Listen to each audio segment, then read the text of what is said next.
3, 2, 1.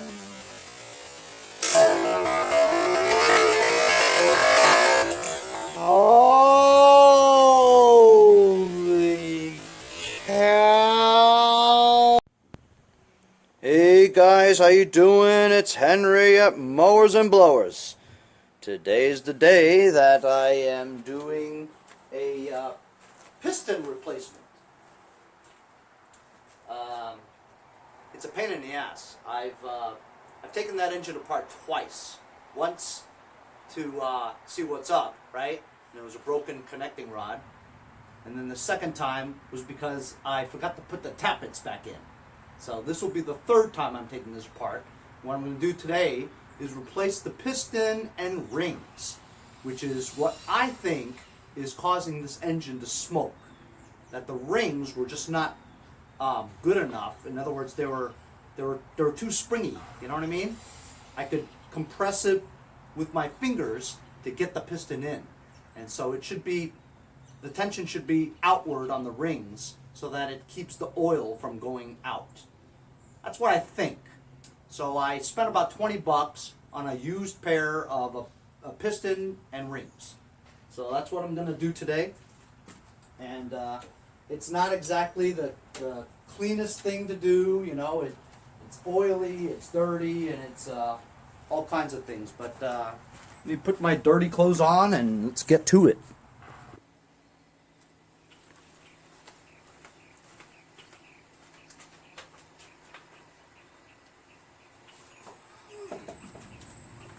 So this is a 21 horsepower Intek. Got it from Nick from Medford. He gave it to me because it smoked. When I took it apart, I saw that the valve seal was kind of bad. So I changed the valve seal. Obviously, that's not the reason why it smokes. So I'm thinking that it's got to be the piston, so I'm just going to give it a try, you know. That's all I can do is just try to figure out why it smokes, you know. And that just seems like a logical reason why.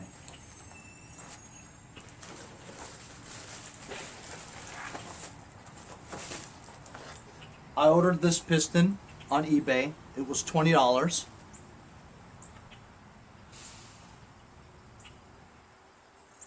I just have to remove the muffler so I can get to the head bolts.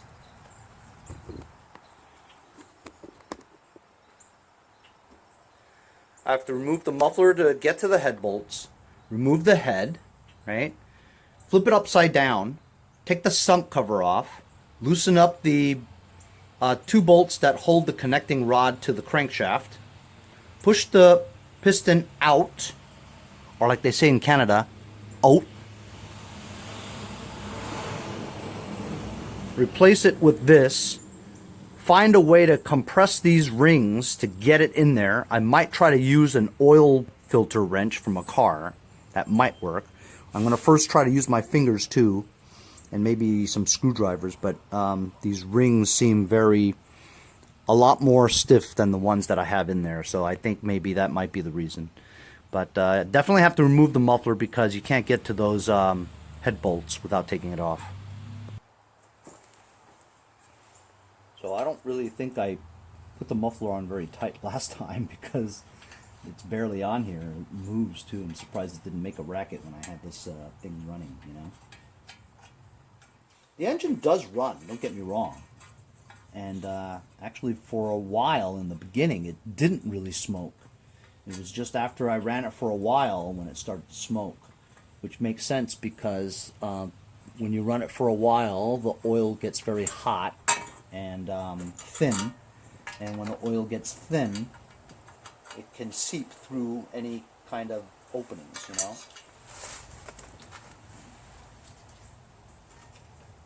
So we'll just put this aside.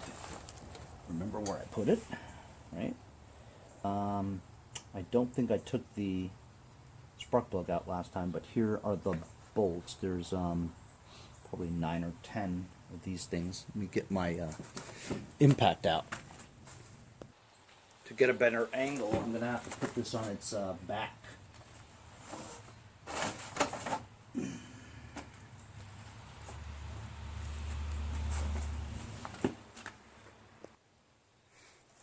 while I used my electric half-inch drive impact to remove these last time, I didn't have my DeWalt back then. So now I got the DeWalt. See that? It takes off the bolts even though they were torqued down. Tells you how strong this one is compared to the Black & Decker.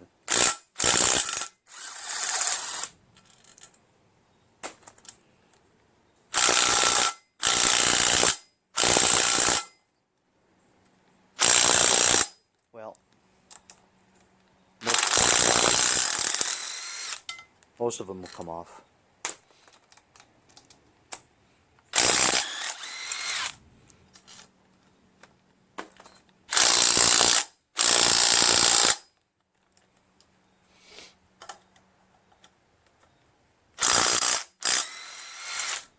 How about that? It seems like it's just that one.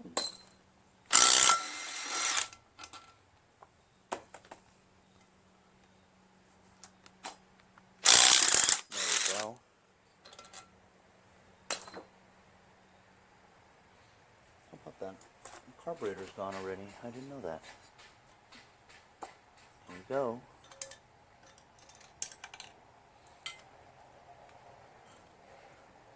As you can see, it's very clean because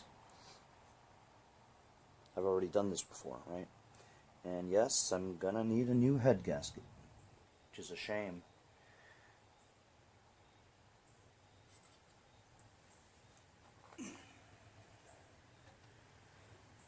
Steel on the top, okay? Remember I said that. Steel on the top, aluminum on the bottom.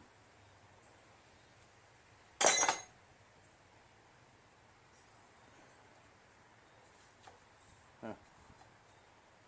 Look at that. That's not supposed to move like that, right? That's weird. You see that, guys? The piston pivots.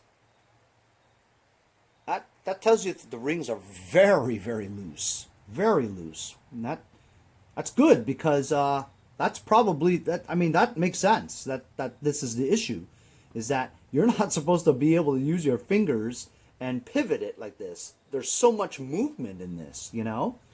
So it's promising now that I'm kind of thinking that this is the problem, you know. You know what I got to do? I got to drain the Earl before I make a complete mess when I take this apart, or do I have to? What do you think? If I have this upside down, is the dipstick strong enough that it will keep the stuff in? When I take this out, it'll be upside down, so it shouldn't spill out, right? So let me flip it upside down and see if it spills out. If it doesn't spill out, then I guess we're okay. I could just remove this without draining all the Earl, you know? Now we're going to remove the sump cover.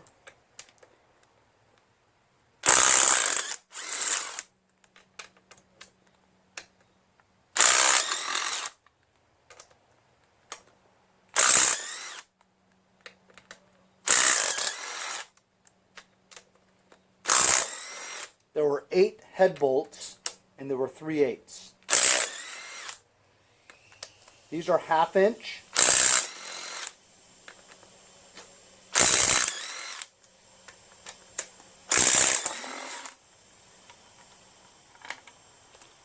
And let's see how many there are here. 1, 2. I also want to make sure that these are all the same length. Because if one is longer than the other, I want to make sure that's in the right place. It's 3, 4, 5, 6, 7, 8, 9, 10. Is that it? Just 10? Putting those somewhere safe. See if I can just... Ooh! See how fast that was? Just a fast yank upwards.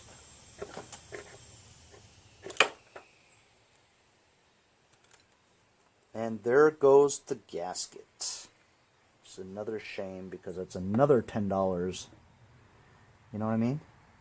But it looks like I wouldn't have to clean it too bad because it's just came right off.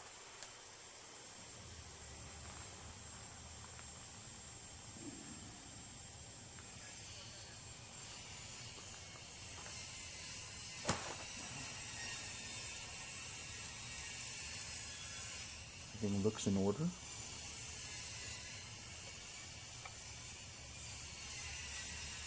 Governor gear.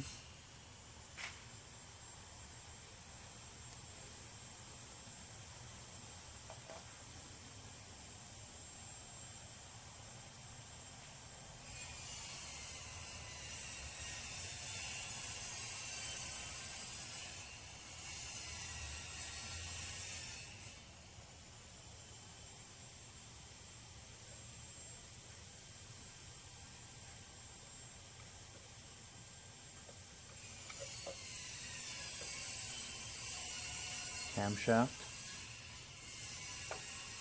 Compression release.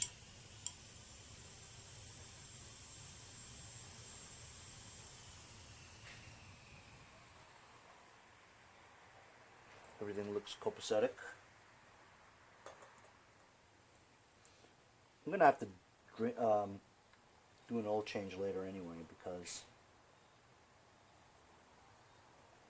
look at that. That's not very good. This is a pain to get the synchro balancer out of here. It's a pain.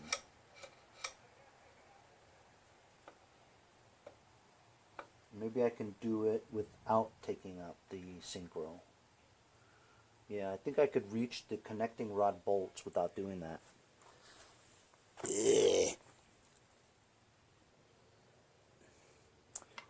I rotated it so that the two stems pop out over here so I have clearance to get to it.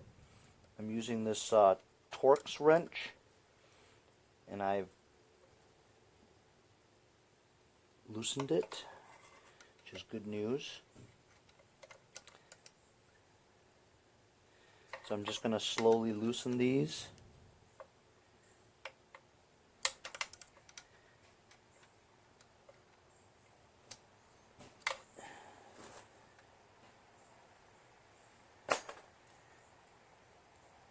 And loosen the connecting rod.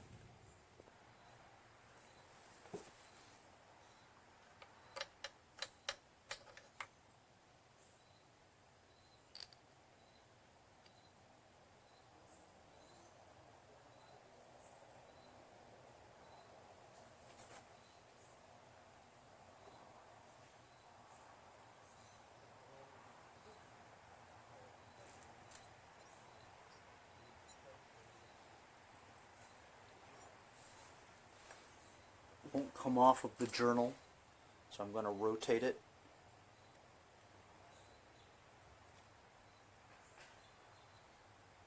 With some channel locks, covering it with a rag.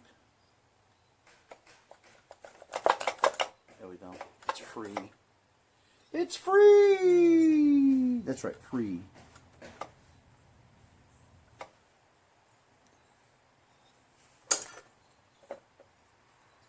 I'm going to push out the connecting rod out the front. And I'm going to move the camera to this part here so you can see. Now you're at the front.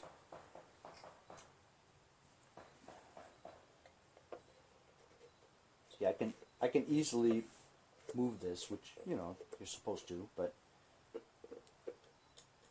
it moves like that. See that? It's not supposed to move. So here I go. I'm going to pop it out. Here's the head gasket I'm going to rip. It's already Dunsky anyway, so it's this way. It is. Now usually the Briggs & Stratton single cylinders, it blows right here. This part right here. But this is new, so another $10. Here we go, see? Oh my god. I should have drained the oil. Right? What are you going to do? Let me remember how this goes. Left side is where the opening is.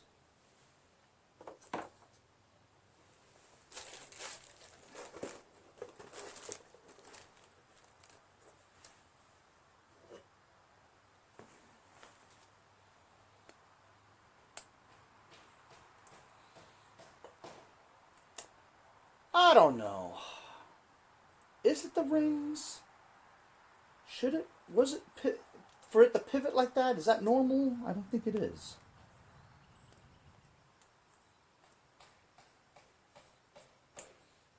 Let's compare the two heads. I'm sorry, the two pistons. You see, they look different. See, this has this groove, right? This is the 313877 engine, and this is the one from a 313877. I don't know if the guy who put this back in here, you know, the guy who made this engine, who rebuilt this engine, has the right one. But there's an arrow here that goes down, which means this is up, right? Because that's the bottom, and the arrow is pointed up. So I assume it has to go this way, because there's an arrow here that says up also. Honestly, is there a difference? You know, I have to look at the markings some more. You know what? Take a look at this. I don't think it's the right piston because they don't look alike. They don't look alike. Look at the hole here. It's so much smaller than this hole. That really makes me nervous now, because I don't think this is the right piston. You know?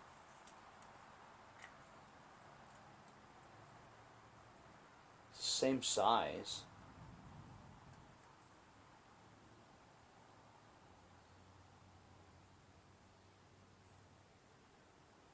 Rings look the same too.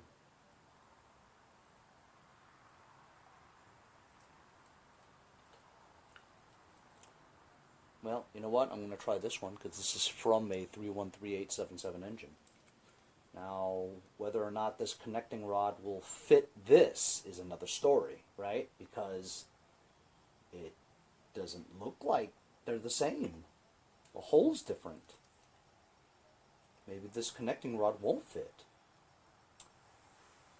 Oh man, I'm going to have to look into this a little bit. So I just removed this little clip that holds that pin in.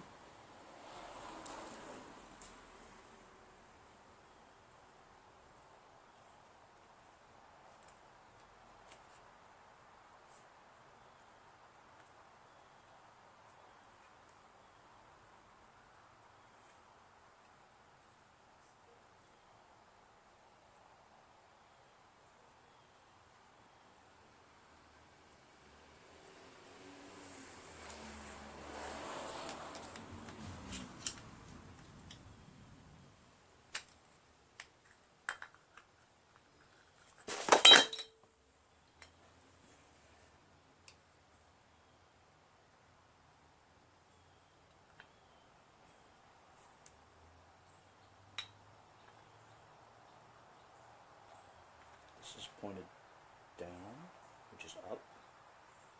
Opening was to the left, so it goes in like that. Okay. This is the old one. This is the new one, quote unquote new. Arrow is pointed upwards.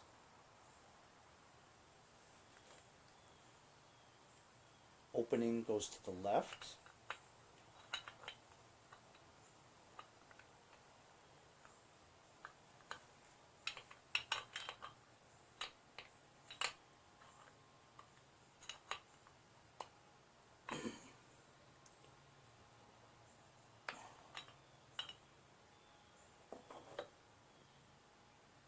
This needs a little bit of help.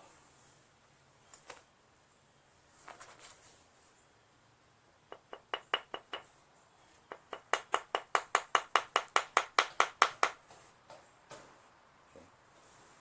Moved a little. See that arrow pointing down. Connecting rod opening is that way.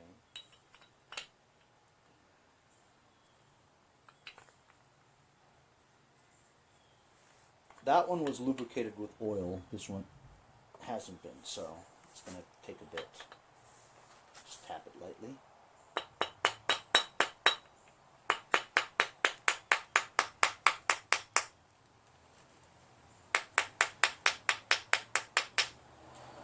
It's going in. And it fits. Man, from the naked eye, it doesn't look like it'll fit, you know? This one looks way bigger than the other one. Very strange.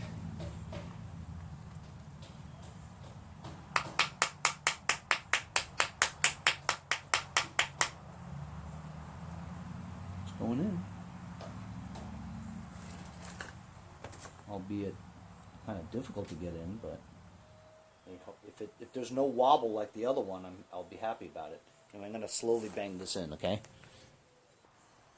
So I've gotten it almost all the way in, but it has to go all the way down, right?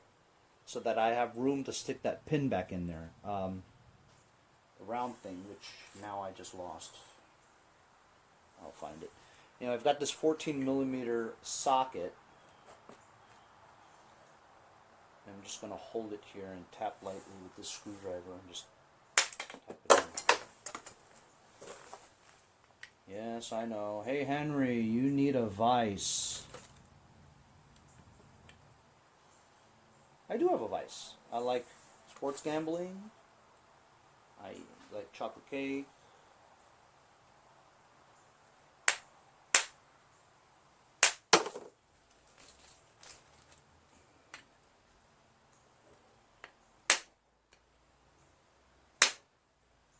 I know it's a little unconventional, but I'm a backyard renter, not a professional.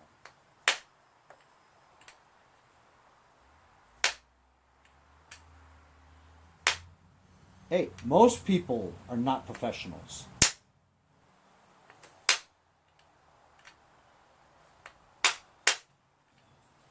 Hey, I think that did it. Maybe another boom. 1, 2, 3, boom.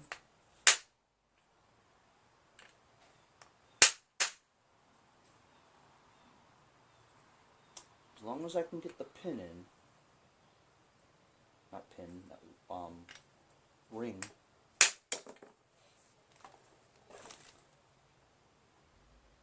I could see a groove, and that looks like it's all the way in.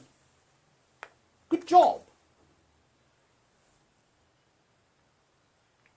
That feels pretty good. Feels pretty solid, actually. There's no movement.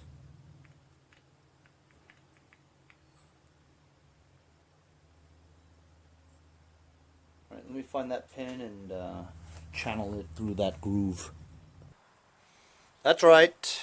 I lost the little wire ring that holds that pin in to hold the connecting rod to the piston. I just can't find it.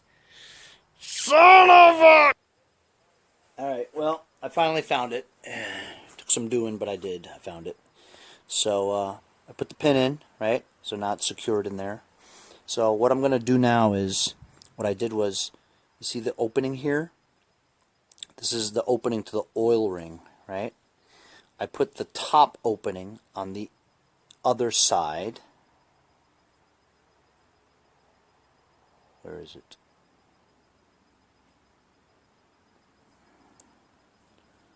Right there, okay? Opposite side. Then I took this opening, and this is on, there's the opening to the second ring. Right here, okay? And then the top ring's opening will be on the other side, right there. So that makes sure that no openings are close together. So that's to prevent oil leakage. Understand what I'm saying? So I'm going to drain the oil from the block and dispose of it. I'm going to prepare the surface. I'm going to pull out these dowel pins that guide the head gasket to be placed on here. I'm going to clean this area here with my wire bristle brush. And as usual, I can't find it, so it's a good thing I went to Harbor Freight Tools yesterday and got myself a new set of wire bristle brushes. I like to use this one here.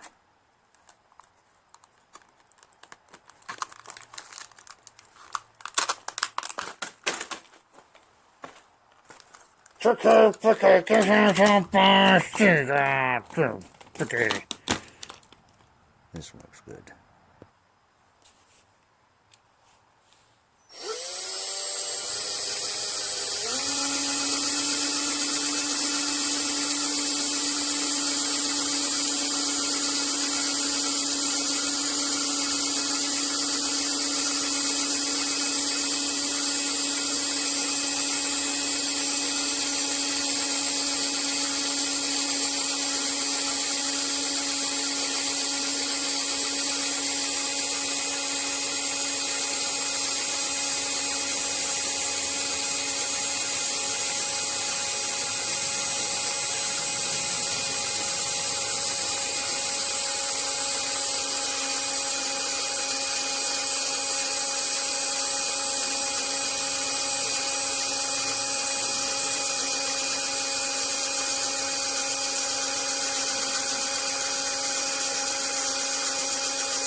Quite satisfying to watch this.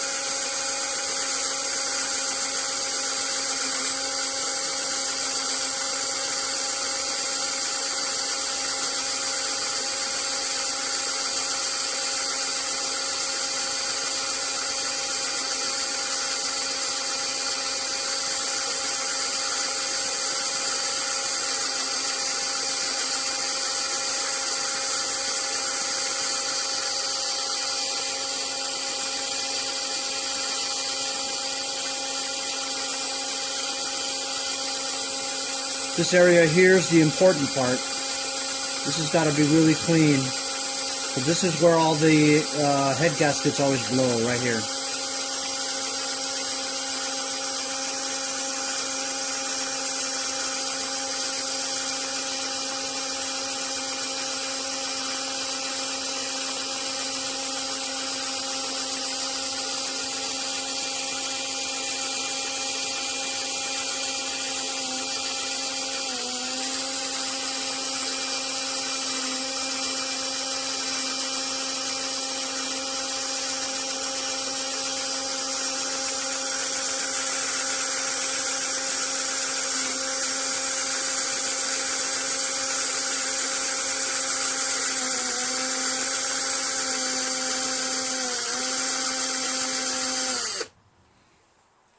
Now I'm going to do the head.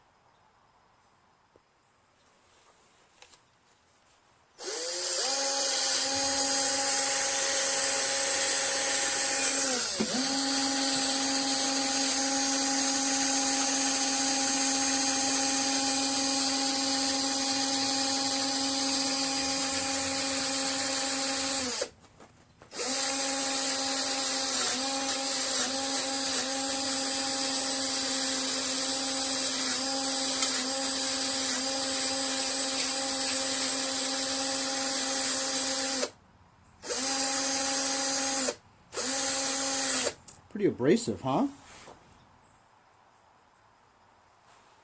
You'll be alright. These are just superficial scratches.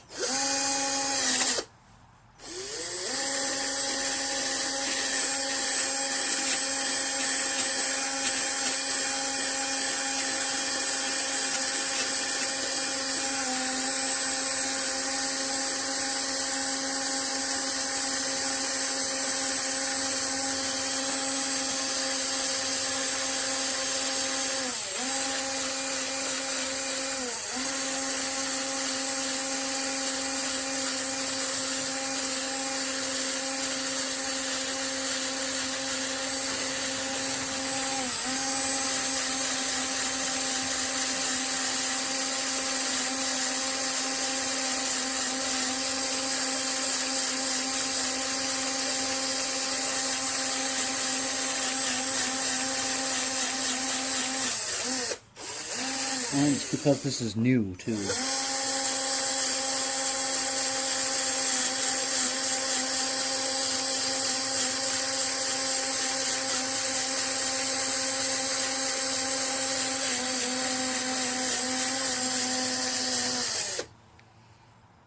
Good. So now I'm going to get some brake cleaner, clean the surfaces. Today I'm using some brake cleaner from my friends over at Luke's Oil.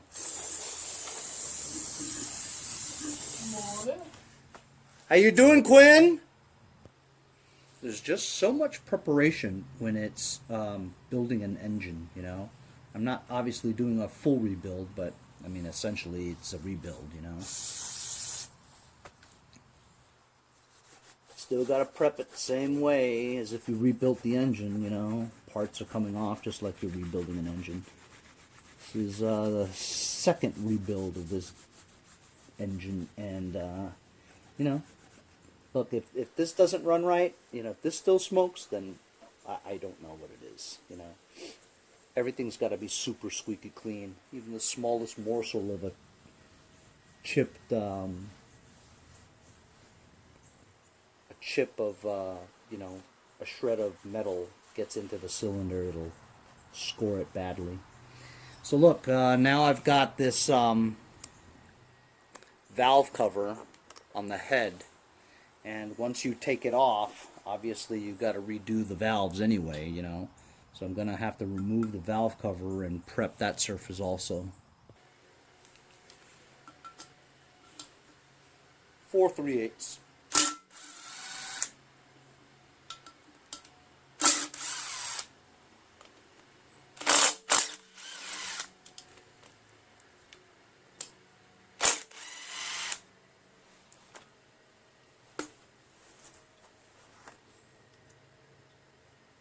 I believe I siliconed this together.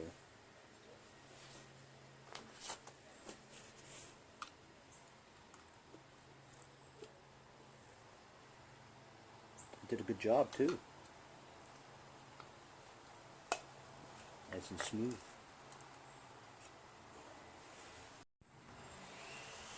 I finally did find my stash of valve cover gaskets.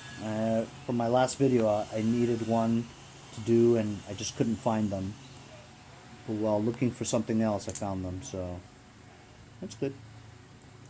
Get a new gasket, clean the surface with a razor blade, and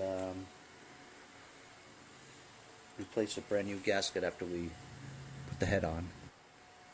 This is easier to do with a razor blade because it's you know, 4 sides and stuff, and it just comes off pretty well. You have room to put your hands, you know what I mean? Gotta be careful to not gouge the steel. It comes off pretty easily, especially if you're at the right angle, you know? Just gotta get the right angle.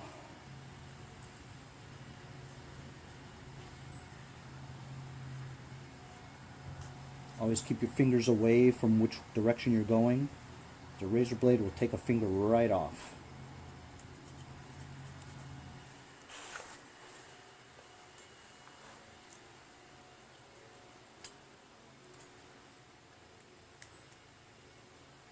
You know, even after I get this going again, even after I put this all together again, I won't be able to test it unless I get another tractor without an engine.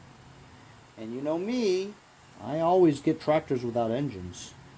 And there's a few on Craigslist right now, but one's a Bolin's, and it looks pretty complete and pretty decent shape, just has a bad engine in it. But he wants $125. I'm not paying $125 for a carcass. You know what I mean? I mean, unless it's like a really late model or something, this is old. So no freaking way. There'll be others, trust me, there will be. Pete Lombardi has recently gotten a hold of a new Troy-built pony, the same kind that 5-Speed Ash has. I really like the hood on those tractors. I mean, I just think it looks nice, you know. And I like that tractor a lot. So I was asking Pete, I says, hey, you want that tractor, or you want to trade, or what? He goes like, yeah, let's make a deal. I said, sure. But Pete, you got to tell me what you want for it. You know what I mean? You follow my videos. You know what I have in my inventory. What do you want for it? And don't say the 616Z0 term, because I'm never getting rid of that. So let me know what you want. I'm pretty open to giving you whatever whatever you want. Not whatever you want, but you know, fair deal. I'm not really attached to anything right now, you know. So let me know, okay? I'm gonna clean this up. Yes, you have to do the valve cover too. Gotta do it all.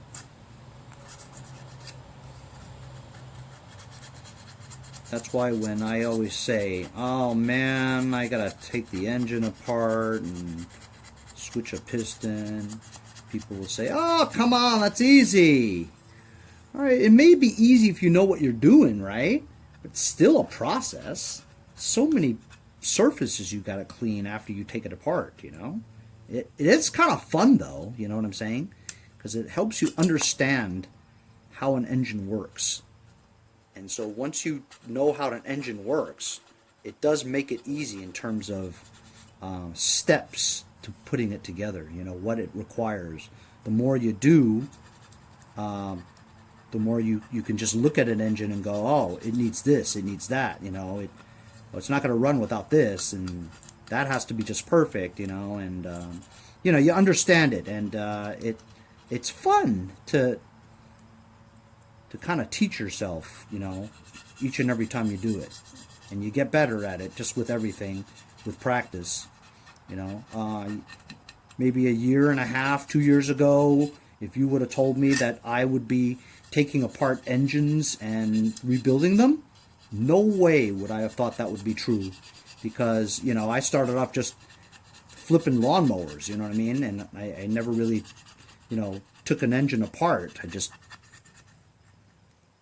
basically, you know, did the superficial stuff, you know, until one time I did pick up a lawnmower and it smoked like hell, and somebody told me it was a gasket, and every time I hear head gasket, I'm thinking of a car, you know. Oh man, that's it, it's done, history, you're not, forget it, you know, junk it. But actually, I discovered that a head gasket, replacing a head gasket on a lawnmower was super easy. I mean, not super easy, but it was definitely doable by the layperson, you know.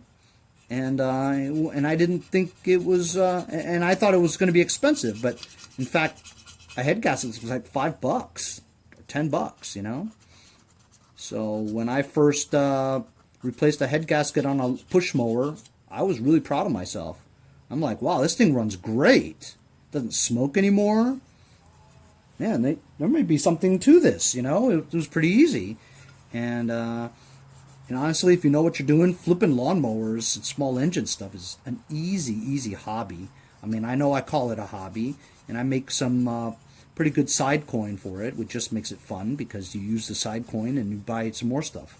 I'll actually, while I have you guys listening to me rant while I'm cleaning this thing, right? You guys could skip forward if you want, but, you know, my stories are sometimes kind of interesting from what I hear from other people. But anyway, I was looking on the Let Go app last night, and while I told you, even though I don't need it, I love those right standers, right? I think they're cool because I sold a pair of wheels to this guy, a landscaper who came by, and he had a right stander 42, and he pulled it off just to compare the tires and stuff. And then he's like, "You want to try?" And I said, "I can get on this? You trust me to drive this around? You don't even know me. What if I run it into a tree or something and put you out of business?" You know, he's like, "No, I can tell you know what you're doing. You got more machines than I do." And I says, "Yeah, but I don't have a right stander." Anyway, the dude bought a right stander used from New Jersey for $1,000. I said, "Man, I'll give you $1,000 right now for it." He's like, no, it's my business. I need it. I said, "Man, that's a steal, you know, $1,000 for a right stander." I said, did you have to do anything to it? He's like, no, it ran right out of the box, you know. He bought it. Next day, he's doing his routes, you know. Sometimes you get lucky like that. You get a good deal. Anyhow, hey, that looks pretty good, doesn't it? Anyway, so what's similar to a right stander, and I'm a big proponent of Toro. Every Toro I've ever had, and I've had a lot of Toros, including 2 or 3 of those Toro 12 XL 42 riding lawnmowers, you know, lawn tractors. Man, those things, they're great. I mean, they always start out very well, you know? And even the Toro Recycler push mowers, I mean, you know, the personal pace ones, I mean, I've had a bunch of those too, and they're all really good mowers, you know? So I love Toro. So Toro makes a grandstand, right? It's called the Toro Grandstand. Man, I saw one last night on Let Go, $13.50. So I asked the dude, I said, hey, what's wrong with it? He's like, nothing's wrong with it. I use it every week for my weekly maintenance. And I'm like, well, those things are usually $3,500, $4,000 used, you know? It has a Kawasaki engine on it. I don't know exactly how many horsepower, but it's a 48 wide. So I'm like, because, you know, I would have offered him $1,000, take it right there. He probably would have given it to me. Then I would have a Toro Grandstand. Not that I need a Toro Grandstand. I just want it. You know what I'm saying? Anyway, it's a 48. It won't fit through my gates. So as much as I would like to have it, you know, I couldn't use it personally. You know, I could buy it to flip it, but, you know, I'd rather buy it for me to have, you know. So like a Grandstand 42 or a right stander 42 is what I would like, you know. That's probably what I'm going to look for to buy. I know, right? Henry, buy? You crazy? Anyway, that's enough of my rant. I have cleaned the surfaces of the head, cylinder head, the valve cover, the head surface. Oh, man. That's right. Sump surface for the sump gasket. See? Non-stop. You just got the cleaning part. It takes so much time. I've cleaned the piston now in between the rings. I'm confirming again that each opening is opposite of each other.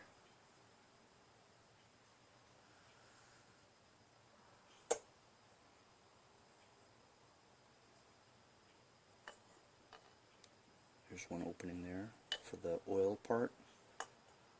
Here's the other one. I'm going to move it.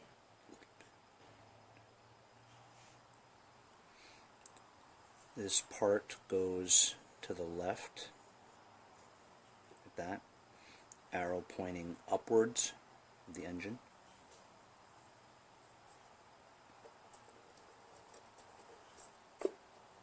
Now the oil ring goes in just easily. I'm going to do one at a time with my fingers.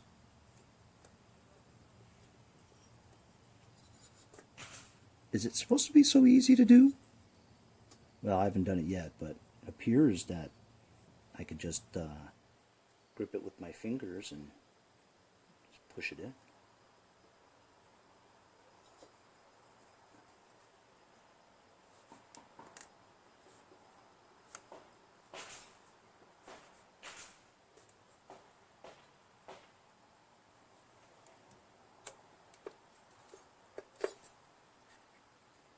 I mean, it's not easy by any stretch of the imagination, but it can be done as long as you got some fingernails.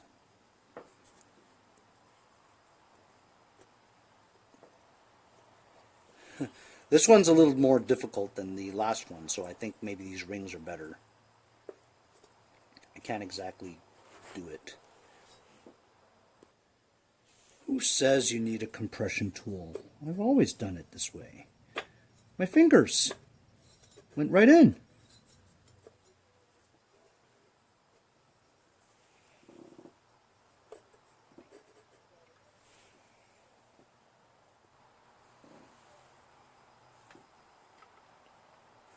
I don't know, man.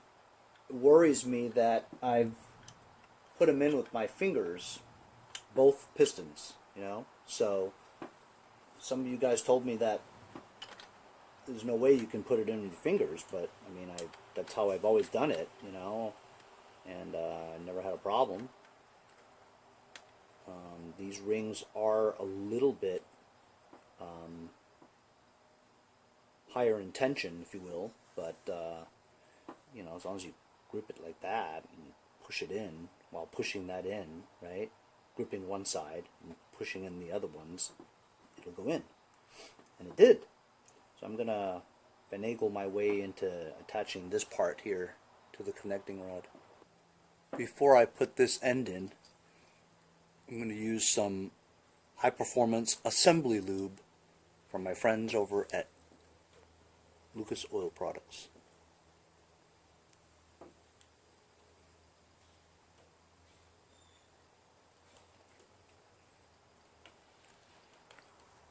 Sticky.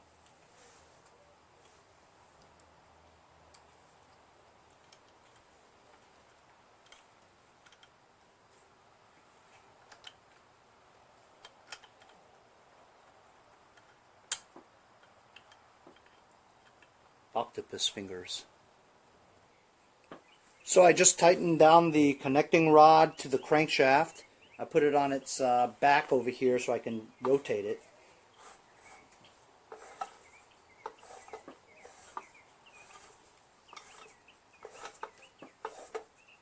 Seems to flow pretty smoothly. So here it is at top dead center, right?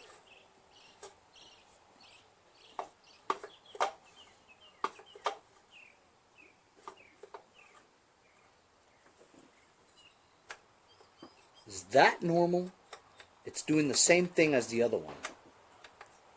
I don't recall it doing that. You know what I'm saying?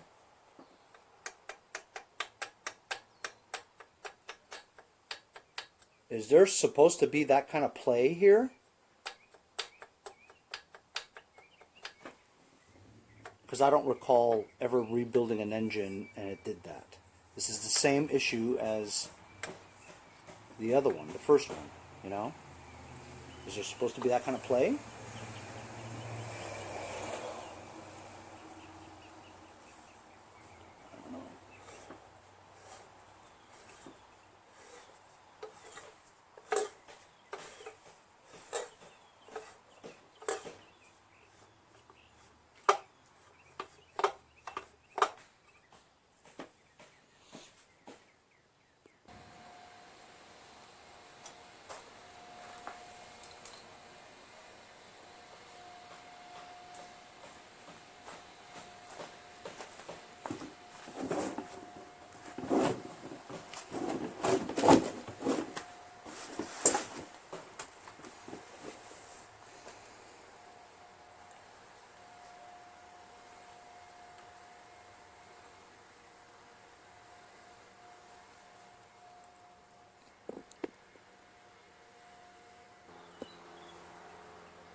There we go, we got the two marks matched up.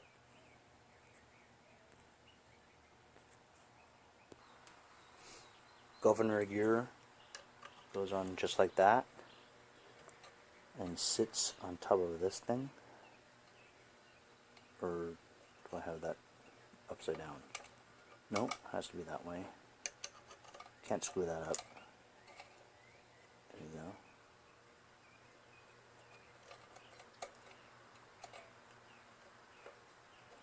Rests just like that. And when you put the cover on, this part here goes onto there and holds that in place. This part here goes into a crevice on the other side, hopefully. Put some assembly lube here.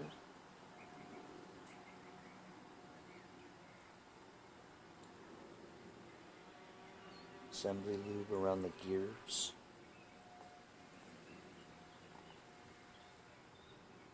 Assembly lube around the link to the synchro balancer. Some assembly lube in between the synchro balancer links. Anything that moves.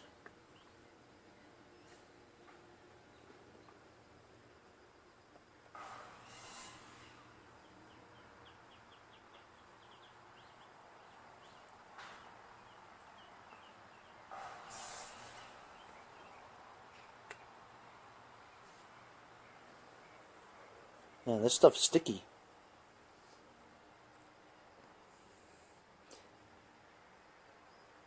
I'm going to put some right around here.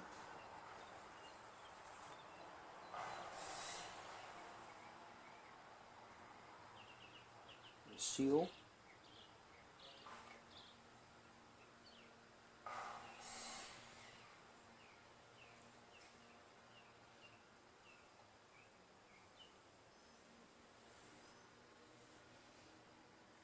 I'm going to go find my gasket now.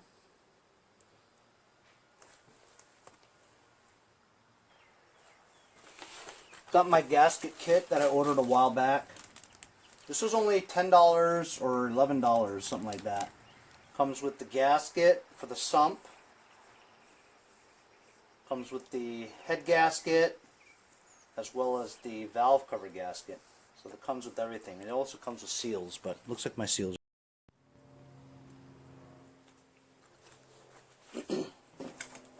I put a little bit of silicone right in this area here because even though you put the gasket on with the dowel pins, right, it still moves around a little bit over here. So just to keep it centered in the holes, put a little slight layer of RTV silicone just to keep it in place. Because I want to make sure that the gasket is exactly right where the holes are. So we go, I assembly lubed everything. I'm watching how this matches up here. Round part to round part. Oil pump area here. See this part right there? Has a match up perfectly with that side here. So I'm just going to drop it on and see what happens. Governor gear needs to be perfect. Boom! Perfect. One shot. One shot, one kill.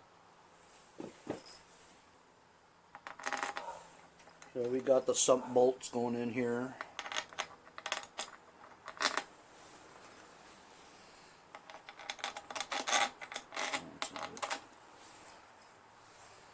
They're all the same size, so I don't have to worry about it.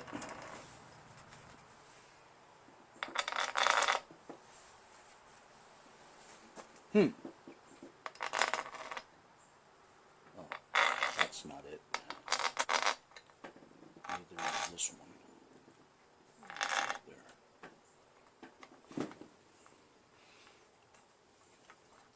So I checked the torque specs. I mean, I've done it before, so I know it.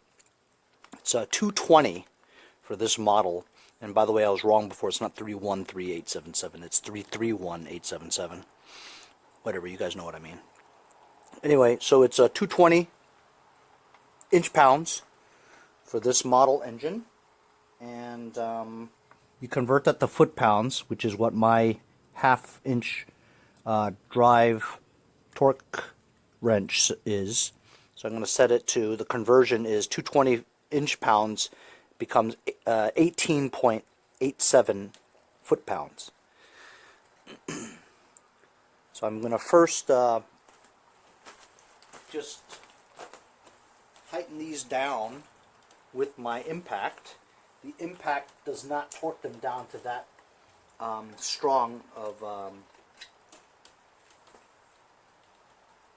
specification, so I can go nuts with my impact because it's not going to torque it down to that much. Then I'll use my torque wrench and tighten them down.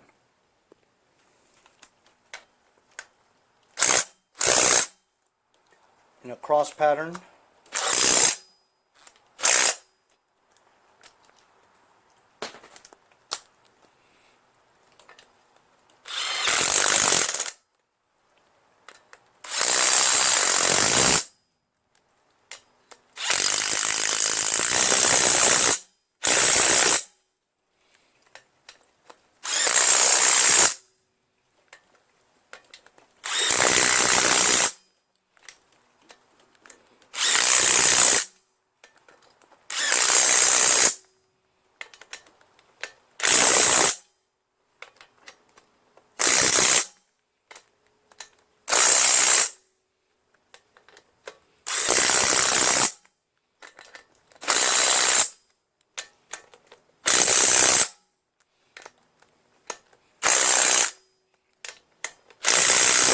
technically, this would be more than enough, but you want to do it to torque specs.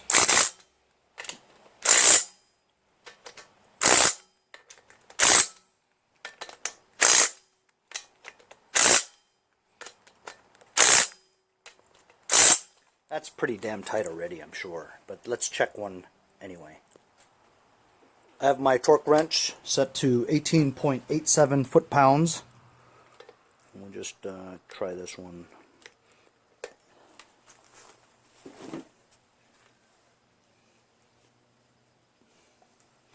And this is going to be hard to do because it rotates as I'm going. So I'm going to put it like this.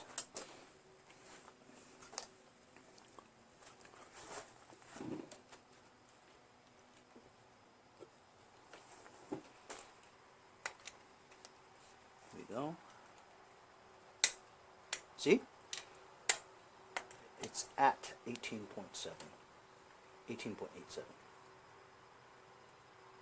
Ooh, this one isn't. There we go.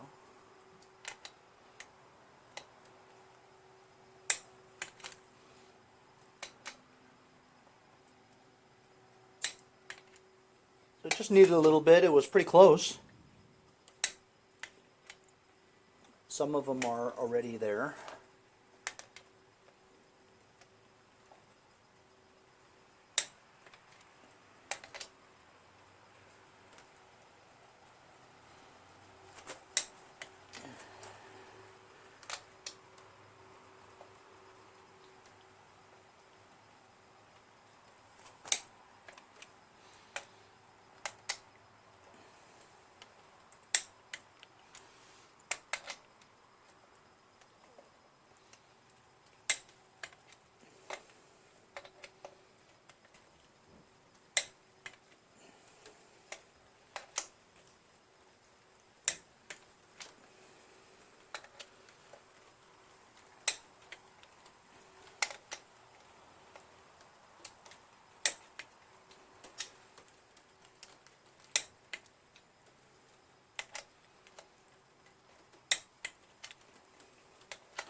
All right.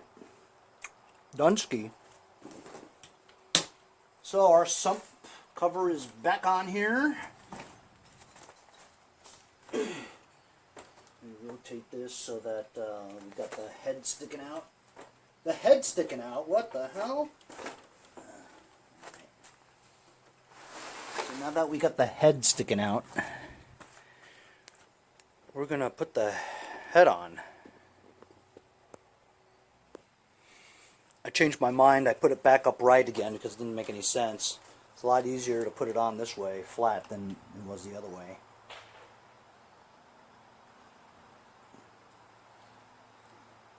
So I've got a couple of dowel pins that I got to stick in there to guide the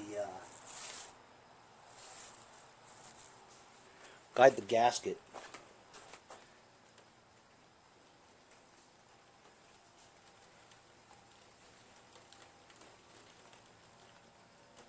There. Holds it in place nicely. We prepare the head. Here's the head. Gasket's on there.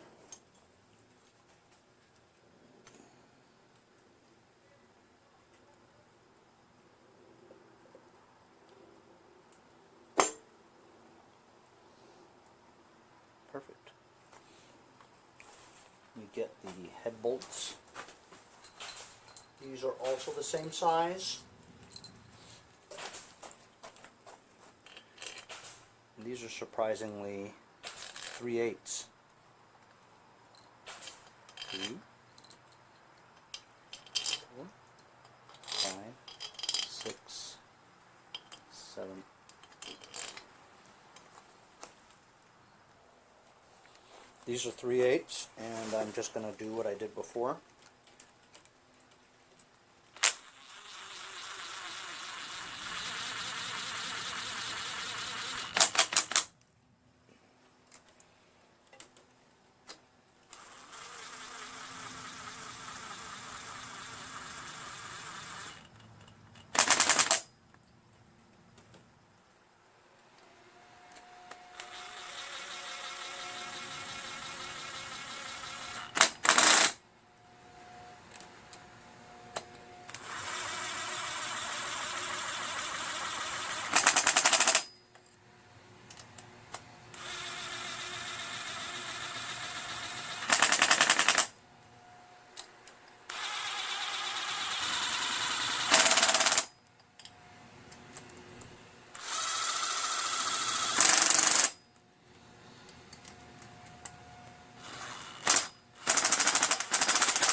Now I'm gonna, it's the same 220 and 18.87.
that.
Double checking again. Looks like I got them all. Just want to make sure every one of them clicks.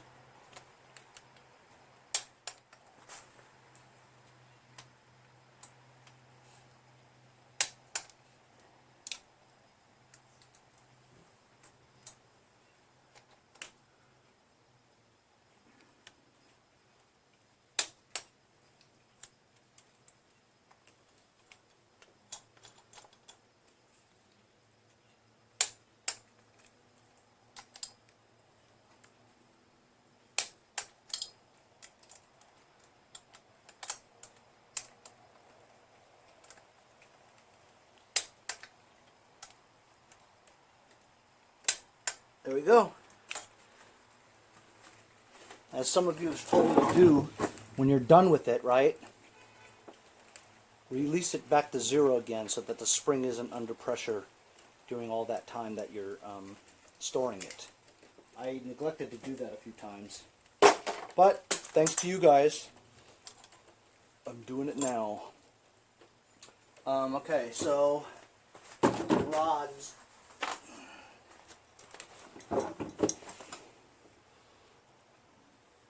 It was the aluminum one on the bottom and the steel one on the top. The top one is the exhaust. Bottom one is the aluminum for the intake. I have to get a flashlight and make sure it's in the hole. Got to make sure the rod is in the hole, you know. So I got a flashlight, put the intake one in, made sure that it was into the hole, right?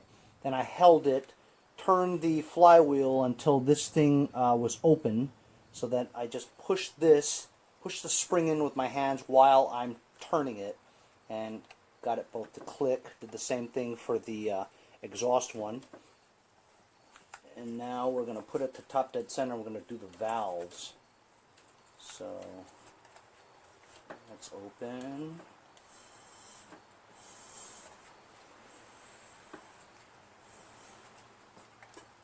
That's open. And now it's closed. And that went down a little bit.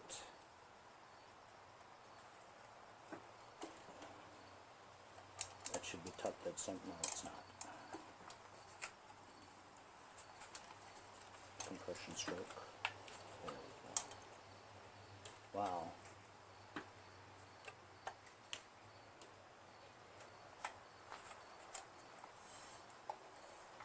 You know what? I have to take out the spark plug just to make sure. But this bottom one seems very loose.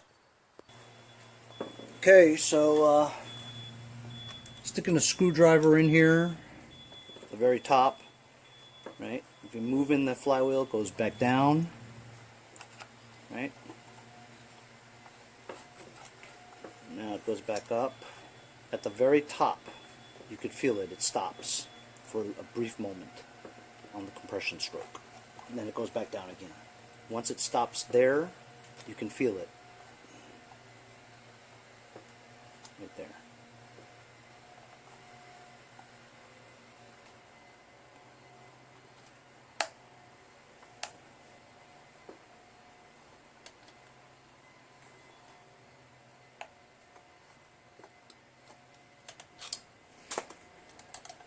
How loose that is.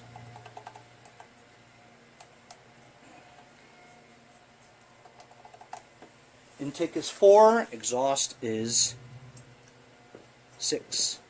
So, yeah.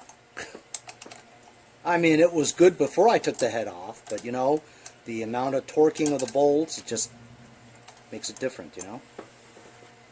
So what we're going to do is going to take a torque wrench, put this over here first, take a torque wrench,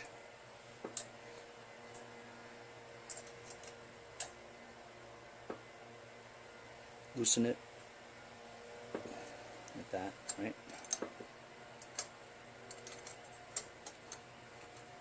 Tighten it. 4.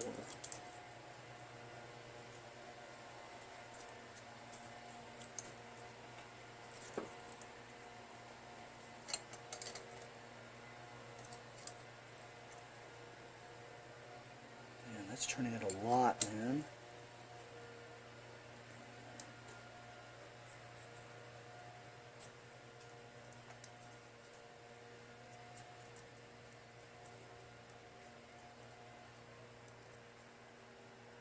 Right there, and just tighten it.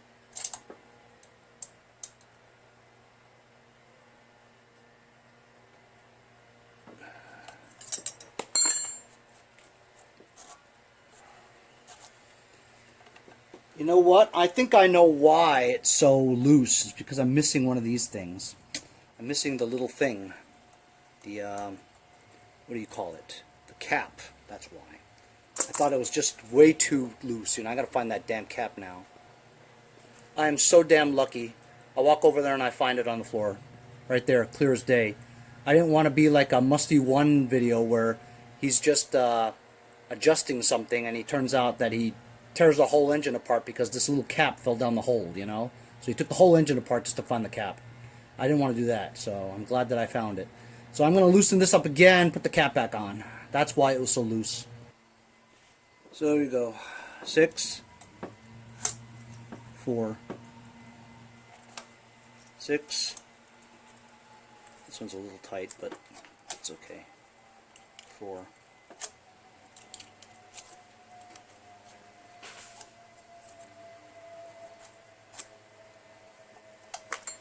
There we go.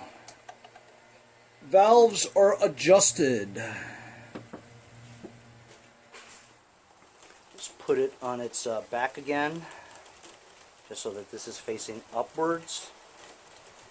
Cleaning the surfaces once more.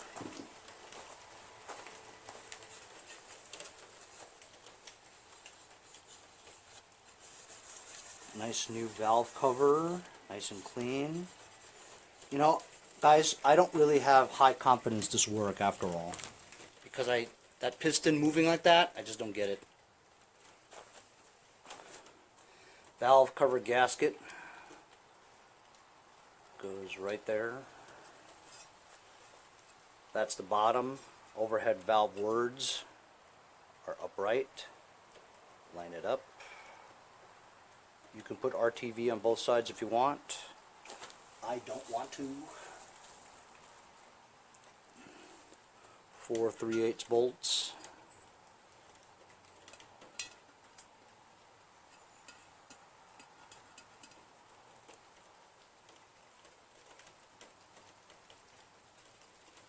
See what I'm talking about? This took me the entire morning to change the piston and rings, because you basically have to take apart the entire engine. Pain in the ass. But you know what? I had to do it because I wanted to know why this thing smoked. And it would be a shame if I couldn't use a 21 horsepower engine because it smoked. And I basically have done everything to an engine before. Rebuild it from the ground up, and I just wanted to know why, you know. And this is the last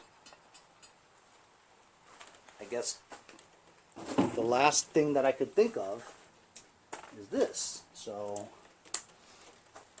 I hope it works, but we won't be able to find out because I don't have a tractor to put this on. Isn't that a switch, huh?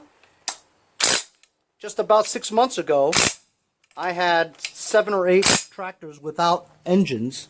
Now I've got all those 7 or 8 tractors with engines, and I've sold a few. And now I've got a spare engine just sitting around waiting for a tractor. How about that, huh? What a switch. Anyway, hold on. So this does need something else. I've discovered that it's missing a choke linkage.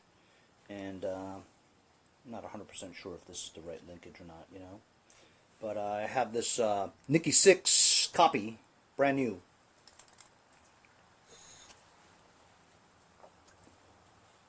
I'm just going to put this on just for now, you know. I'm going to need obviously I'm going to need a choke plate, whatever, a choke linkage, which I don't have. But when I'm ready for one, I guess I'll find one somehow. Or, you know, honestly, you can make one if you really wanted to.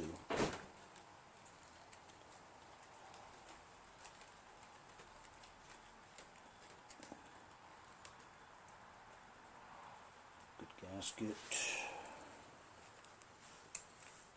A couple of studs. I'm just mocking this up because I finally did get those 2 studs out of that engine cover air filter cleaner cover bolts. I mean, I trashed them, you know, so I'm gonna have to find another way to secure the. I'm just putting on these, hand tighten it. So here's the John Deere cover, right?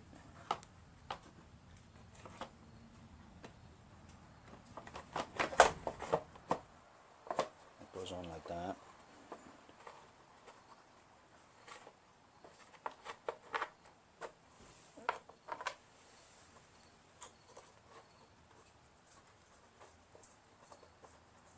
So we've got a couple bolts here.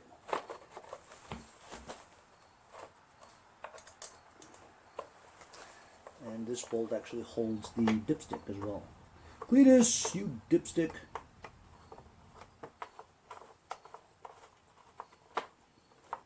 Like I said, I'm just mocking it. I'm not planning on using this engine for anything right now. I don't have anything to put it on, but I do want to get it ready should that need arise where, you know, I do need one.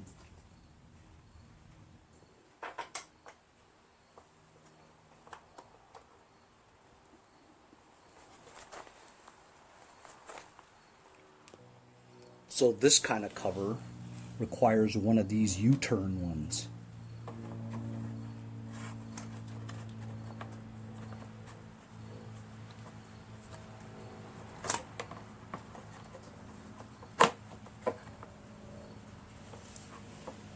See, I knew I shouldn't have put this on.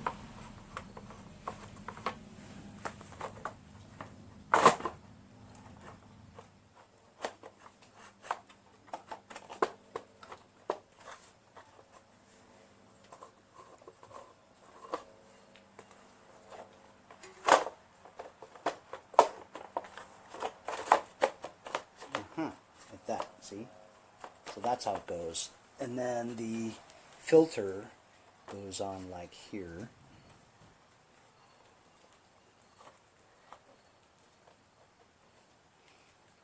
Right, and then the cover goes on like so, but I trashed the 2 things, right? So I'm going to have to figure out how I'm going to just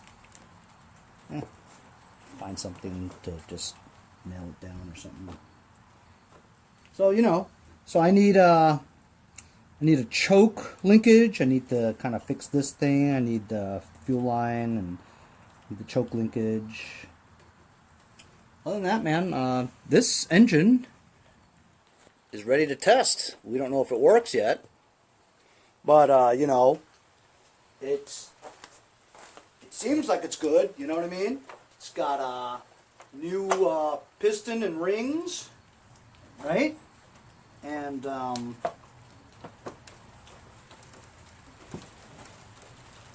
only way to find out is I need to get another tractor without an engine so we can put this engine on, you know? So all I need is choke linkage, and this thing's ready to put on another tractor without an engine. So while winter is around the corner, I doubt I'll find anything like that, but you just never know, you know. But anyway, thanks a lot for following me along today's project. Finally getting this out of the way because I've had to do this for a while, you know. But we'll see you guys next time on Mowers and Blowers.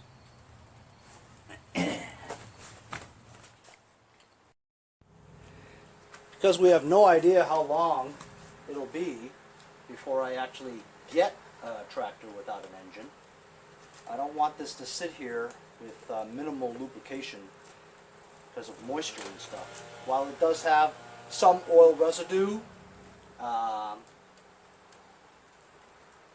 and some assembly lube, I'm going to put 1 full quart of SAE-30 from my friends over at Lucas Oil Products.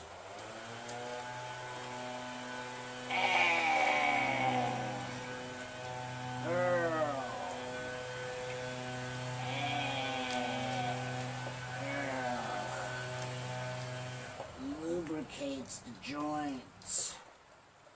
Oh, fresh. This is like a dialysis. Oh, yeah. The engine is the heart. The heart needs blood. The Earl is the engine's blood. If the blood is bad, the heart won't beat right. And that's why engines blow up.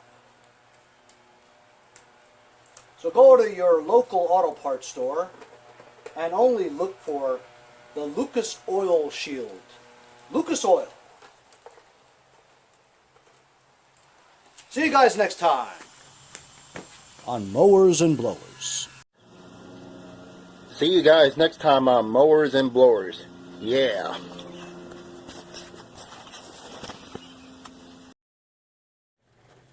Hey guys, support my channel. Buy a sticker. Also follow me on Instagram at Mowers Blowers. Check out my website, mowersblowers.com. See you guys on the next project. Have a great day.